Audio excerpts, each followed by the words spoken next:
Welcome. So in this video, we'll be answering this question right here, which says if theta is between 0 and pi on 2 and sine of theta is equal to 4 on 5, what is tan of theta? So the way we're going to answer this is first by drawing for ourselves a triangle. And let's see if we can draw that a bit better, shall we?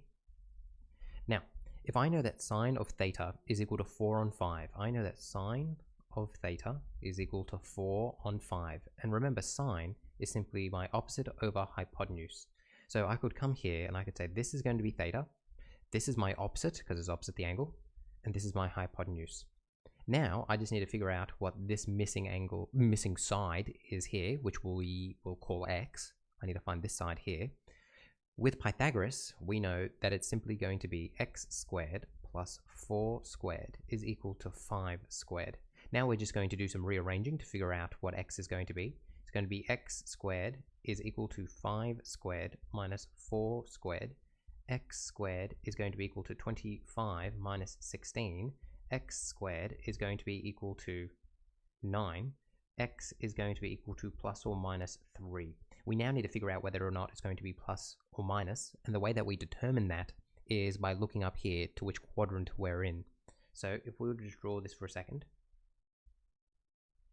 if I'm between 0 and pi on 2, here's 0, here's pi on 2, I also know that sine of theta is going to be 4 on 5, so if I was just to draw that in for a second, it's going to be like up here, so I could draw that here.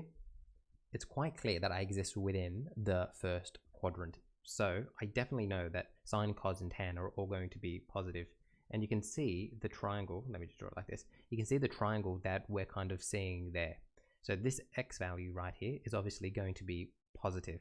So that means our answer, once we put in our answer here, so this x is going to be 3. So that's so ugly, that blue. Let's put another color. Go back to red. So therefore, this is my answer now. Tan of theta is going to be equal to opposite over adjacent. My opposite is 4, my adjacent is 3, 4 on 3, which is D. So that's how you approach this type of question. Hopefully this made sense, and I'll see you in the next one.